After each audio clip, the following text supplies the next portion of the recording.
It's Miss Mouse. I remarried. Okay, Mrs. Mouse, you brought this case before the court. What's going on? So my husband, ex-husband, was in jail for a while, and I found out that he is currently making more than $20,000 extra than what he previously stated, and so I would just like some help raising the kids. Okay, if he makes $20,000 more extra, why did you need to tell me that he was in jail All right, guys, this one starts quiet, but it turns fast. We've got a mother asking for help, a father with a past incarceration, and a sudden income jump that changes everything. What looks like a simple child support request is about to become a full financial reckoning. And pay attention, because every word matters in this courtroom. Because it was not on the record that he was making $20,000 more, and I'm not exactly sure where he's getting it now, but it's fine. I just would like more help with the kids. Okay, I was just confused as to why you were bringing that up, because obviously if he went to jail, it's time, and that's not relevant to any money. Unless you're trying to, say that he got the $20,000 from wire money in prison or jail or whatever. I have no idea. Okay, so we're just going to leave that alone, okay? Yes. Okay, thank you. This right here is the judge drawing a hard line. Past jail time, not relevant, unless it affects money today. Family court doesn't punish history, it measures responsibility. And that's a mistake a lot of parents make. Thinking emotion beats math. In this courtroom, numbers always win. Is there anything else you want me to know before I move over to him? Yes, I pay the kids' health insurance. Okay, how much is that? $201. $201, Yes. Is that for you and the children, or for you children only? The children only. Okay, got it. Yes. And our little girl is about to start cheer, competitive cheer, which of course everyone knows is incredibly expensive. And our boy's about to start baseball, which... Now we pivot to expenses. Health insurance, cheer, baseball. And this matters, because courts don't care about vibes, they care about receipts. Every dollar tied to the kid strengthens her case. The more concrete the costs, the harder it is for the other side to dodge accountability. A little bit more, since I know that he's making a little bit more. Okay, all right, sir. Yes, ma'am.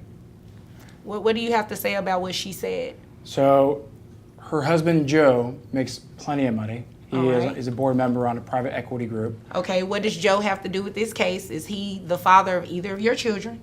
No, but they're on his insurance. Right, so that's a good thing, right? It's a great thing. So she's not really paying for it out of her pocket, I guess is what I'm saying. Okay, well, it's not required that she pays for it out of her pocket. It's only required that the children are covered, and you're not doing it, right? Yes, ma'am.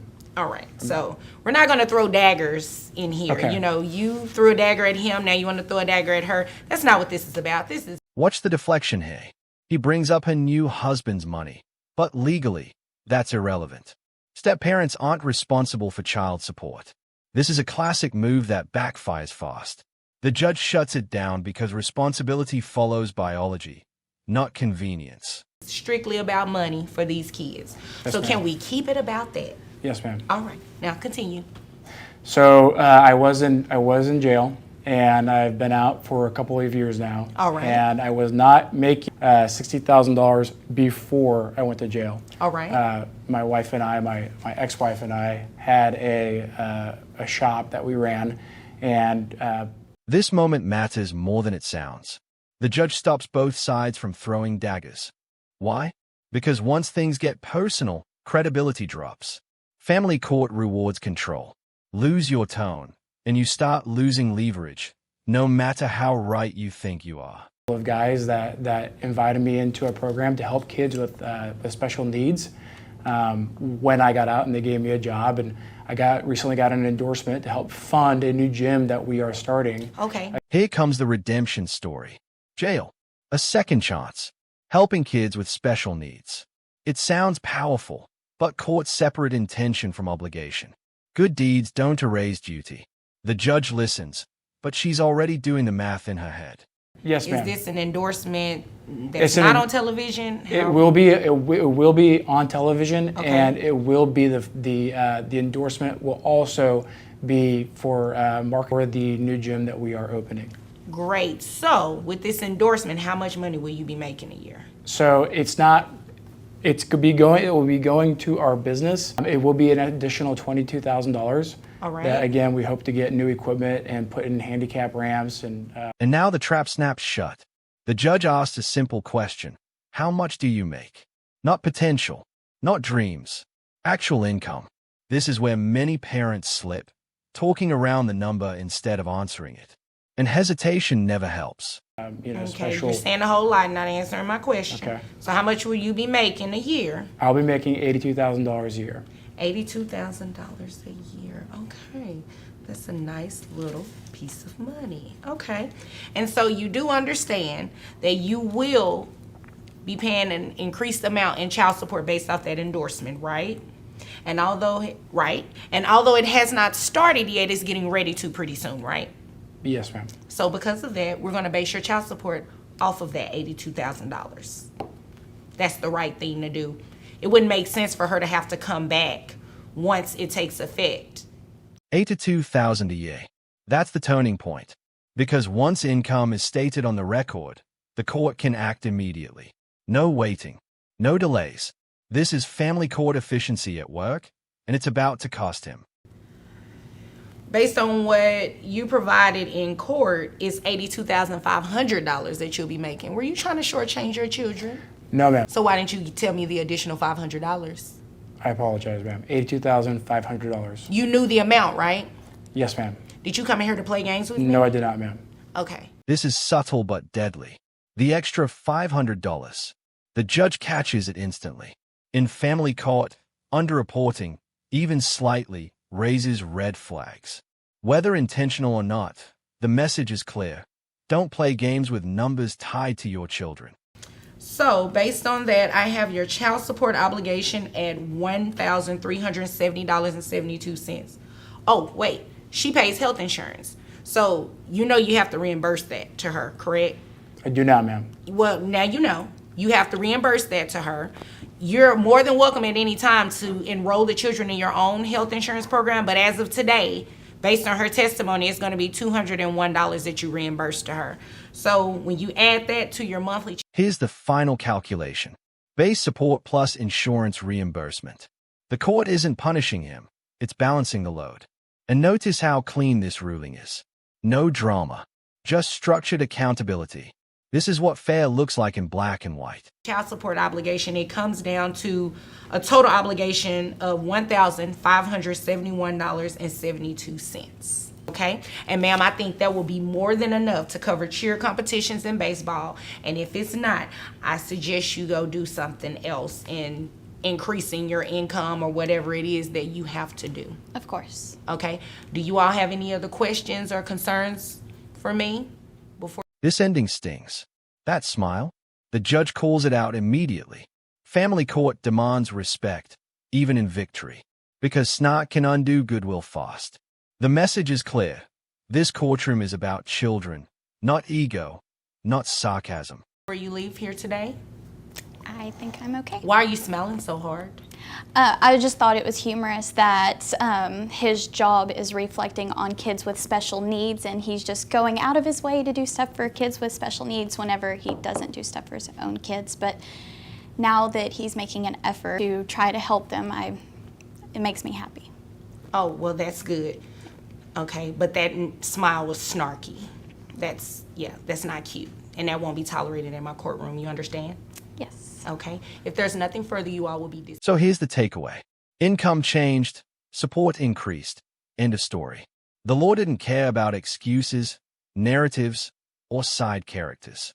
Just facts. And now I want to hear from you. Was this ruling fair? Drop your take in the comments.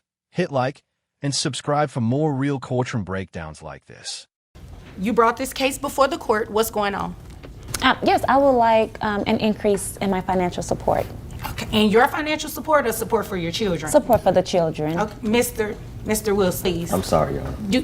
Don't be sorry, just don't do it, okay? Do not address her. I'm talking to her. You will have your opportunity to speak, okay? Yes, Thank Your you. Go ahead. As I was saying. All right, guys, this one gets messy fast. A child support case that starts calm, then spirals into secrets, side comments, and a $50,000 question no one saw coming. 2 parents, 2 kids, 1 judge who's not here for excuses. Watch closely, because what matters in this courtroom isn't gossip, feelings, or Instagram. It's income, credibility, and the law. And by the end of this, somebody's paycheck is about to feel very different. I'm already receiving child support, yes, but Okay. I would like an increase for our children. Okay, how many children do you all have? 2. And how much are you receiving at this time? $1,500 a month. $1,500 a month, okay. And you believe that you're warranted an increase? Like, did he come into some money that you know about? As a matter of fact, he did. Okay, how do you know?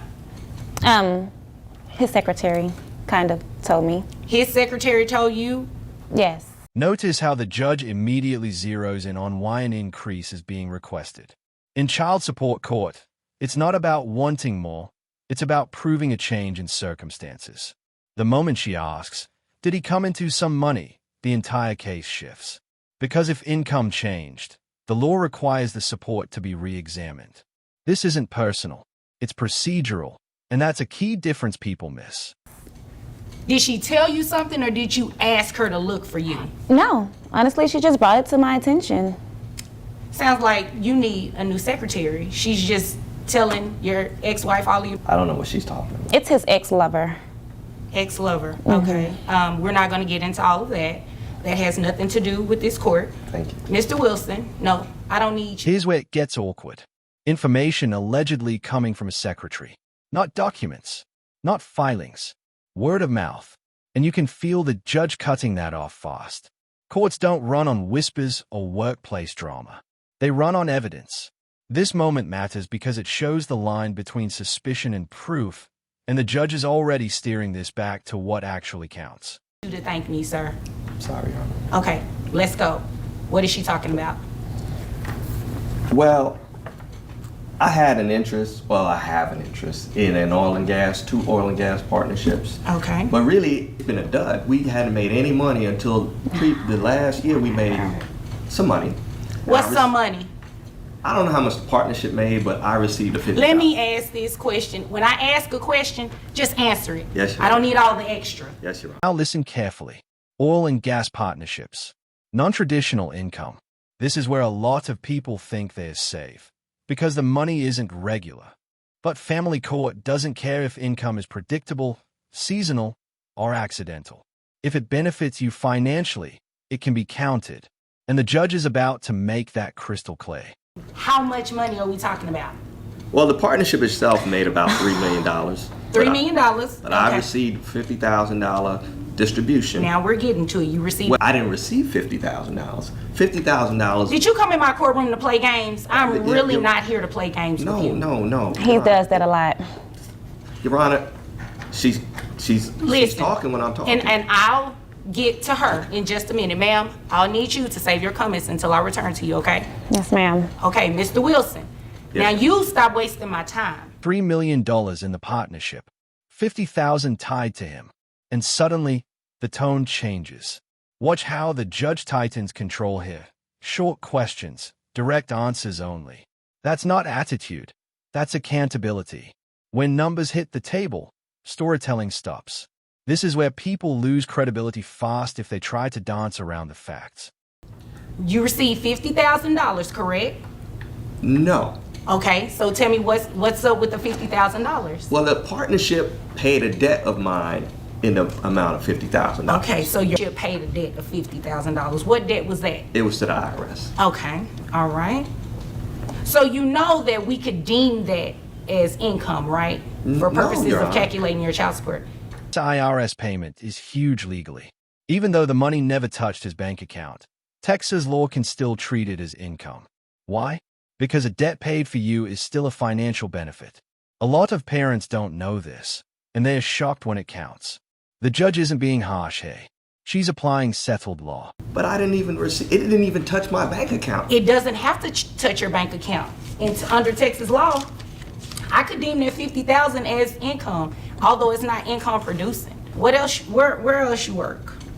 Well, I'm an attorney, Okay. What type of law do you practice? criminal law. Criminal law. All right. How much money you make there?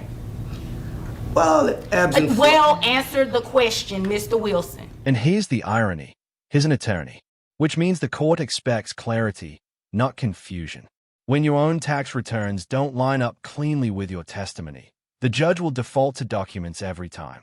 Feelings fade. Paperwork wins. This moment quietly decides the direction of the ruling. I make about I bring home about $80,000. All right, let me look at some documents you turned in here. According to your documents, your tax return last year was $72,000. That's about accurate? That sounds about right. Okay, so let me tell you what we're getting ready to do. That $50,000, that was the distribution, right? That's your testimony, right? That Your went to tax the returns IRS. are correct, right? Well, They Are are. your tax returns correct or they incorrect? Is it as simple according to yes my or no? CPA. According to your CPA. Okay, I so didn't prepare them. according to that,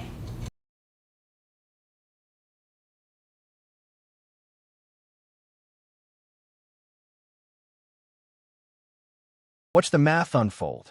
This isn't drama, it's calculation. Gross income, net income, health insurance credits. This is the unglamorous part of family court that decides everything. And notice how calm the judge stays. Because once income is established, the outcome isn't emotional anymore. It's almost automatic. I have your doing the gross from the $50,000. That brings your gross to $42,000, $4,200, excuse me. The net of that is $3,510.58. And then, according to your tax return, you make $72,000 in your business, right? Okay, thank you. So that gross is $6,000, which brings that net to $4,779.38. Who covers health insurance for the children? I do. How much is health insurance? $161. Reimbursement for health insurance may sound small, but legally it matters. The parent covering insurance is entitled to credit. That's not a favor, it's required. And when the judge says, "I didn't do you a favor," that's a reminder. Court orders aren't kindness. They're enforcement. $161. Let me just make sure. Is that what you're looking at in front of you? Uh-huh. Okay, I'm just making sure. I have your document here. $161. You're going to be responsible for reimbursing that to her. Thank you. Yes, so. Well, you don't have to thank me. I didn't do you a favor. That's just what the law says. So, adding your two net resources together, I have $8,289.96. Reimbursement for the health insurance, prior to adding the reimbursement, it comes out to $2,072.50. Here comes the derail attempt. Instagram, trips, personal attacks. And the judge shuts it down instantly. Why? Because child support isn't about how the other parent lives. It's about what the children are owed. Courts don't punish lifestyles. They calculate responsibility. This is a moment every parent in court should remember. Cents. Reimbursement of $161 gets you to $2,233.50 because your income did increase from the time that you all got a divorce. Can I say something? Can you ask me the question without wasting my time? Can you do that? I saw on her Instagram that she goes on a lot of trips. I just think this extra That- money no. I really don't think it's going to go to anything related. That is not true. Excuse me. That is not true. Excuse me. You need to stop it. Excuse me. I can Both show of you you the need to Instagram. stop it. Both It's of you need Instagram, to it's stop fake. it. Excuse me. When I talk, That line, "I see why you all got a divorce," that's judicial frustration, not judgment. The court is signaling that conflict won't change the math. Cheating, social media, resentment, none of it alters income. The increase is granted because the law demands it, not because anyone deserves it emotionally. the two of you be quiet. Now I see why y'all got a divorce. Y'all cannot get along. No, we But got a listen divorce to 'cause he this. cheated. No, let me tell you about cheated. this. I don't care if he cheated. I do not care about her Instagram. All I care about is the money that you've made to make sure that your children are taken care of. According to the documents that your CPA produced, your income went up. Therefore, your children are entitled to an increase. So, final child support amount, $2,233.50. Is there anything further from either of you? Final number, $2,233.50. A clear increase tied directly to increased resources. This case is a perfect example of how child support really works, quietly, methodically, and without sympathy for excuses. If this ruling surprised you, drop your take in the comments. Would you have handled this differently? Hit like, subscribe, and stay tuned for more real courtroom moments like this. You all may be seated. Okay, Miss Stewart. Ms., I kept the father's last name for our son. Oh, okay. You brought this case before the court. What's going on? All right, guys. This one looks calm on the surface, but don't be fooled. Two parents who get along, a smart kid, and a private school decision that quietly turns into a money and control tug-of-war. What sounds reasonable at first slowly becomes complicated once numbers, timelines, and court rules enter the room. Pay attention here, because this case isn't about bad parenting. It's about how fast cooperation can turn into conflict when the math stops adding up.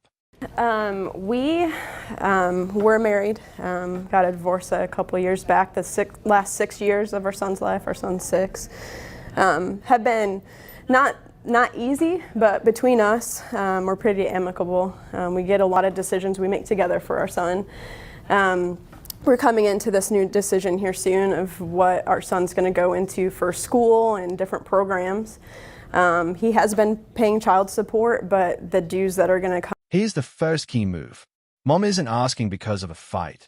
She's asking because life is changing. New school, higher costs, bigger responsibilities. And legally, that matters. Courts don't just look at intent, they look at needs. The moment education costs change, child support becomes fair game for review. The question isn't, is the school good? It's, who carries the financial weight? And what is it that you're asking in terms of the split? Our son's dues are going to be $1,100 for the new school. What school is this? It's a private school, but he's a brilliant boy, and I think we've done a great job raising him. So to put him in a school that really fits his personality and his education level, I think we agree is important for him. So. Okay. And what do you have to say about this? Well, I kind of let her make those decisions. This is where emotion sneaks in. Private school is a brilliant boy. That statement isn't just pride, it's strategy. Judges hear this all the time. Parents frame education as opportunity, not luxury. But here's the tension. A great opportunity doesn't automatically mean the other parent can afford it. Love for the child doesn't cancel out financial reality. In terms of the school, you're okay with the school? In terms of the school, I'm okay. I trust her. It's actually, splitting it is going to be more on the front end, but it's actually less. I looked it up, and it's 9 months. Okay. At $550 will actually be less child support for me in the next year. So I'm not sure, but that's what she wanted to do, so I'm saying okay. Now Dad plays it smart and calm. He agrees with the school. That's huge. No argument, no resistance. But listen closely. Agreement doesn't mean unlimited obligation. Is already doing the math, already thinking long-term. This is the difference between emotional consent and legal commitment. And courts care about that difference a lot. Okay. So you guys agree that you would split the $1,100? Is that what I'm understanding? We agreed that we would schooling, but the trouble that we're coming into here is just the length of time. I don't want to go 3 months without having any child support, if that's what he's bringing to case. Is that what you're trying to say? Yeah, if we're talking about splitting the tuition. Here's the turning point. Dad realizes something Mom didn't fully calculate. Splitting tuition over 9 months actually lowers his total annual support. That's not manipulation. That's arithmetic. And suddenly, the request for more help might lead to less money. This is where expectations clash with reality and why courts exist in the first place. Then we're splitting $1,100 in 9 months. That's less money for the year than if I just continued to pay child support to her. I'm okay with it, so if that's her decision. What we're disagreeing with is just the length of time. I want to at least receive the $430 for the remaining 3 months if that's what decided. I'm not sure how that works in terms of the court, but Yeah, unfortunately, it wouldn't work like that. We wouldn't be able to do it like that because then we would be sending a withholding order to your employer for 9 months, and then at the third month have to hope that it reaches them in time enough for the 3 months for it to go down. So it doesn't really work like that. This is a quiet but powerful legal explanation from a judge. Child support doesn't turn on and off like a light switch. Once an income withholding order is issued, it runs clean and continuous. Courts hate stop and start payments because they cause enforcement chaos. Emotionally, mom wants flexibility. Legally, the system doesn't allow it.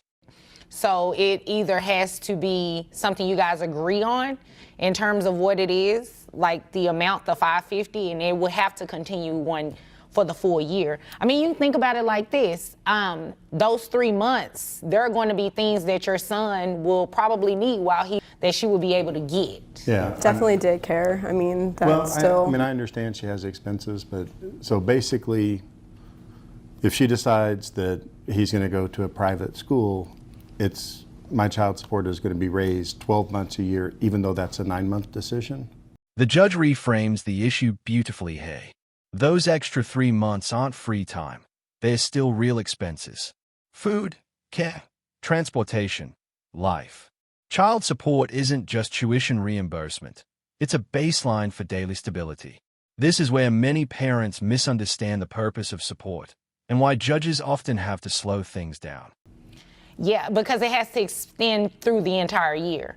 Otherwise, based on your tax returns, I can base your child support off of what it should actually be. We're okay. Oh, okay. I was going to say because What would that look like? well, if we did it based off of your tax returns, again. Now Dad voices the fear a lot of parents have but rarely say out loud. So one decision locks me into 12 months. And the answer is yes. Courts deal in annualized responsibility, not partial convenience. Once support is adjusted, it applies across the year, even if the trigger was only 9 months long. And your W-2, you make $62,500 a year, correct? Yes, ma'am. Okay, so health insurance. Who carries health insurance? We split it. Okay, good. You guys, double insured. That's very good. That's very good.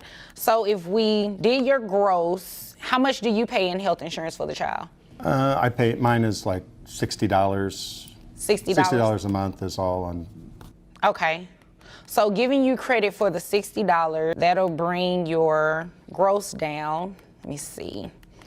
Minus the $60, that will bring your gross to about, let's say $5,100, net at $4,156.64. How many children do you have? I have 2 other children. That are under the age of 18? Yes. Okay. This is the moment the numbers take control. Income, W-2s, percentages, no emotion, just math. And look what happens. If recalculated strictly, support jumps higher than what mom even asked for. That's the legal gamble of court. Sometimes pushing for fairness opens the door to outcomes you didn't expect. So that would be 16%. Yeah, your child support would be about $665. Yeah, I think I'm okay with. I'm okay with the $550. The $550. I think the $550 is good too. I think it's good too. And I mean, you guys will be splitting the tuition, essentially. Since your insurance is better than mine, just because of your occupation, is there something, I mean, I am all about protecting our son on both sides, but if he was to have full insurance over our son. Dad's response here is telling. He accepts the lower adjusted amount without argument. That signals cooperation, and judges notice that. Courts reward reasonableness. This isn't about winning. It's about preventing escalation.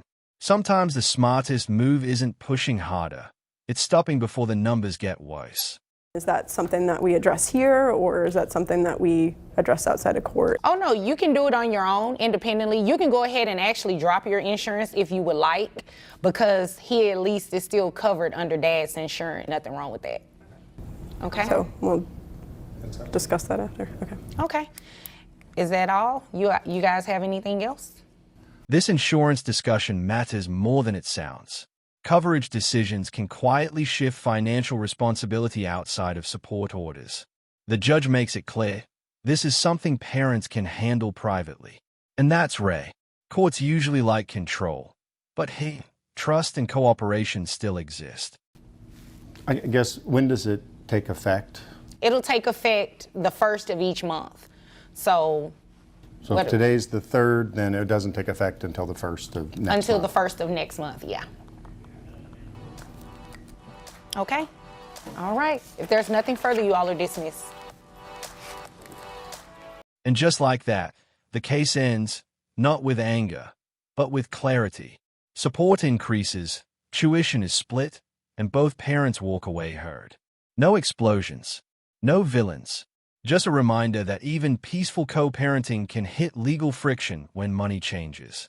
If this case made you rethink how support really works, drop your take in the comments, hit like, and subscribe for more real courtroom breakdowns like this. I'm Judge Brian D. Woodard, and ma'am, you brought this case before me. Matter of fact, before I get started on anything, I see your both last names are Campbell. Yes. If I'm not mistaken. So what is your first name? Kelly Campbell. Kelly Campbell. Yes. And you, ma'am? I'm Rochelle, but you can call me Ro. Okay, Rowan and Kelly. Kelly, okay. Yes. Kelly Rowan, let me go there because if I, Rowan Kelly. All right, so let's get started. So go ahead and tell me about this. My name is Kelly Campbell, the best project manager the city has to offer. I brought my cousin to court. All right, guys, this one escalates fast. What starts as a family custody dispute turns into a full-blown reality check about parenting, priorities, and responsibility. 2 cousins, 1 child, and a judge who's about to cut straight through the noise.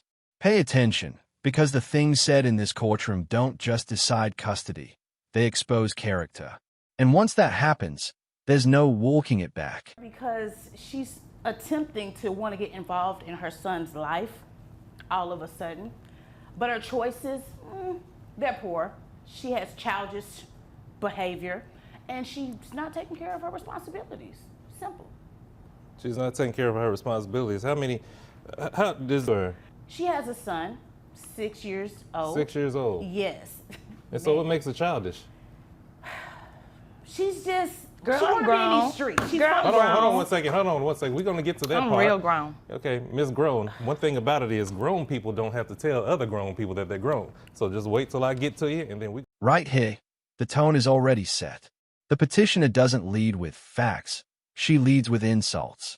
Calling someone childish without evidence is a mistake in family court. Judges don't rule on vibes or personalities. They rule on conditions, safety, and proof.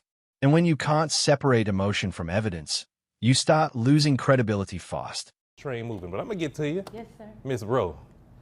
Yeah, R-O, really obvious.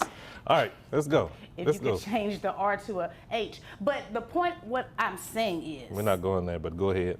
I'm just I gonna go ahead and over apologize. like Emotions that. are I hot. understand, but let's go ahead and get to business. She's childish because she chooses to mix up her... This interruption matters more than people realize.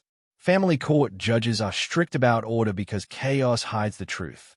When both sides talk over each other, the judge isn't hearing concern, he's hearing dysfunction.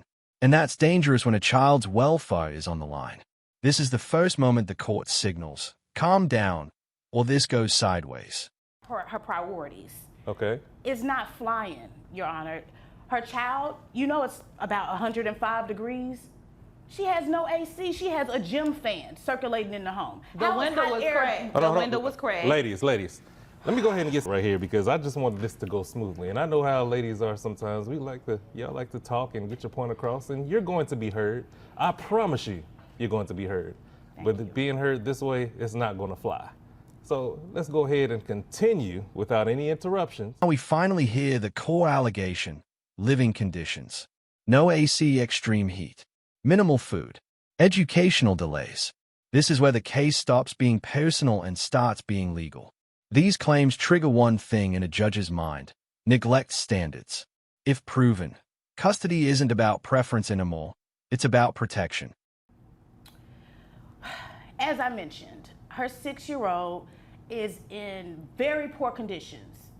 Circulating hot air with hot air is not going to fly. As I mentioned, the temperatures are high.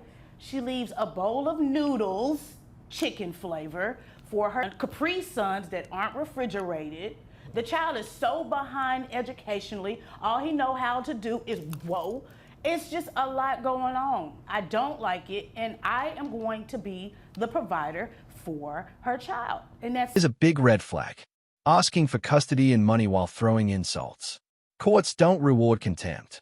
If you want the judge to trust your motives, you have to show the request is about the child, not control, revenge, or ego. This moment quietly shifts sympathy away from the petitioner. it, point blank. Okay. And Ms. Campbell, what are you actually asking for before I go further into this? Honestly, I want the full custody of her child, Caleb. Okay. And I would like her to pay me since she wants other men to pay her. This explanation hurts, not because it's dramatic, but because it's casual. Leaving a 6-year-old in extreme heat with noodles and a Capri Sun isn't framed as an emergency. It's framed as no big deal. Judges listen closely to how parents justify risk, and this justification lands badly. But that's what I'm asking. Okay. Yes. Is there anything else you would like to tell me before I move on to Ms. Rose? I want you to see that she's truly childish, lax. I didn't ask for insults. I said, is there anything that you I'm sorry. want to tell me? I didn't know that was an insult. It's really factual. No, that's it. Okay. All right. Well, see, this is going to be a Now challenge. the courtroom crosses into disbelief. The stepdad explanation sounds impulsive, unserious, and disconnected from parenting responsibility. Judges don't care about intentions. They care about decisions. And tying childcare choices to dating is something family courts view as instability, not growth. Whew, don't you know? Ms. Rowe, let's go. Continue this show. Thank you, Judge. Okay, so they keep saying I'm crazy, right? They took my baby from me and gave it to her because I had a little date. I spent the block. I left him at the house by You spent the himself. what? The block. We went to Perry's. Me and his, he was tall, dark, and handsome. This is the emotional breaking point. The judge reframes the situation with a simple comparison. Would you accept these conditions? That's powerful because it removes excuses. Parenting isn't about survival standards. It's about reasonable care. And here, the court is clearly signaling concern, not confusion. But I was going to bring him a pork chop special back. So I went on this little date, left him at the house by himself. I gave him some noodles, a Capri Sun, and they call themselves saying, oh, you can't leave the baby at the house by himself. I'm like, look, he was good. It was just for like 2 hours. I was going to be right back, and I was going to bring him back. Wait a minute. How long? Like 2 hours. We 2 had hours. reservations, so we're going to get right in. So you made reservations and you left your child. Income enters the picture, and that changes everything. Once the court hears a stable salary, the question becomes unavoidable. Why hasn't financial support followed?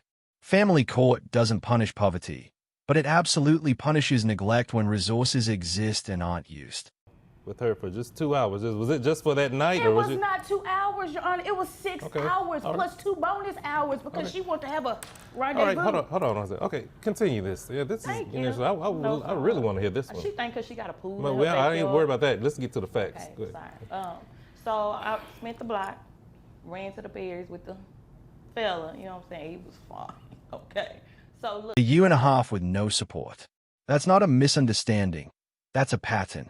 Judges track timelines carefully. Long gaps without action weaken sudden custody claims. The court isn't asking, do you love your child? It's asking, where were you when responsibility mattered? Look, I'm trying to get him a stepdad. I was gonna bring him back a pork chop special. Have you had one of them Perry's pork chops? You trying to get a It's like stepdaddy. this big. Listen, It's- you're trying to go and get a stepdaddy. For the with baby. for a pork chop, with a pork chop? Is No, I that was how? gonna bring him the pork chop bag. And so you expect him to be stepdaddy because you brought him bringing the pork chop. The ruling phase, and it's surgical. The judge calculates income, expenses, and obligation out loud. No emotion, no drama, just numbers. That's how family court restores balance.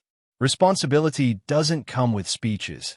It comes with monthly payments and accountability. You all may be seated.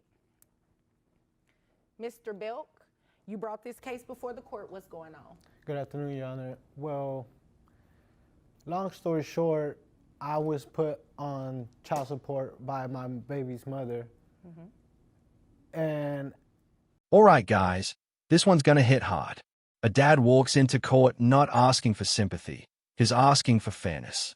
He was ordered to pay child support, but for an entire year, the child has been living with him full-time. No paperwork, no formal custody order, just real life. And today, the court has to decide, do the old rules still apply, or does reality finally catch up to the law? for the past year, I've basically been having full custody. Not legal, of course. She comes and goes as she pleases, pops up unannounced, and I'm here today to place her on child support. Okay, how old is your child? Listen closely to how he explains this. He's not attacking the mother. He's not trash-talking. He's focused on one thing, his daughter. That matters.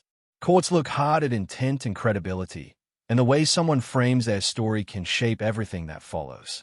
Do you think his calm tone helps his case here? My child is 4 years old. Boy or girl? She's a little girl. Okay. And you said mom just pops up every now and then. For the past year, your daughter has been living with Completely careless, just shows whenever she pleases. What is she doing? Do you know? I have no idea. I've heard here and there that she's really living that party life, so, I mean, that's none of my business, so I'm not too worried. Here's where the tension creeps in. The judge starts asking about the mother's lifestyle, and notice what the father doesn't do. He refuses to speculate. No accusations. No drama. That restraint sends a message. This isn't revenge court. This is responsibility court. Would you have stayed that composed in his place? Heard about that. I'm just here for my daughter and to take care of her. Okay. Okay, understood. Do you know where mom worked last? Do you know how much money she makes? I do not, Your Honor, I do not have that information with me. Okay. When was the last time you actually seen her? As of today, it's been about 4 months. Oh, okay. Okay, and that was the last time your daughter has seen her too? Mm-hmm. Okay. All right. So this what we'll do immediately. 4 months. That's how long it's been since the mother last saw the child. In family court, time isn't just emotional, it's evidence. Extended absence can quietly shift legal assumptions about who the real caregiver is. This single answer just changed the direction of the entire case.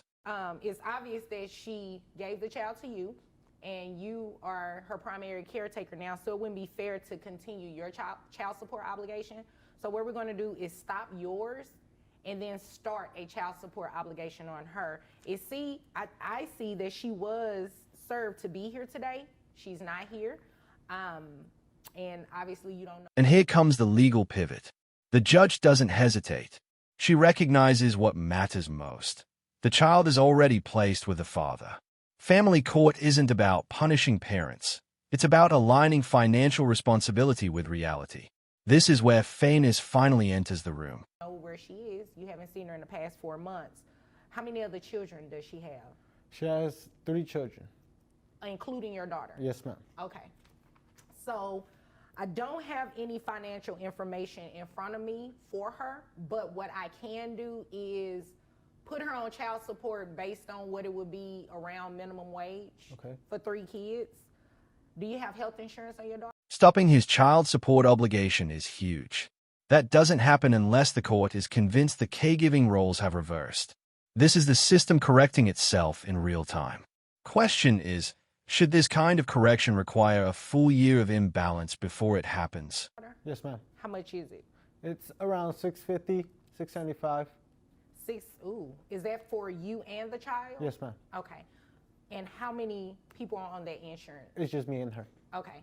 So what I'll do is I'll divide that by 2 because by law, she's only required to carry health insurance for the child only. Okay. Okay, so I'll make her child support set. Now notice this detail. The mother was served and didn't show up. In court, silence isn't neutral. When one parent appears and the other disappears, the judge has no choice but to act with the information in front of her. What message does absence send in a case like this? At minimum wage, which is around $213, plus the half of the $675. So her child support obligation will come out to $550.50 every month. All right. All right, and that's what we'll do. Do you have any other questions? This case wasn't about winning. It was about correcting reality. A father stepped up, the system listened, and a child benefited. Now tell me, did this ruling change how you see child support cases? Drop your take in the comments, hit like, and subscribe for more real courtroom moments like this.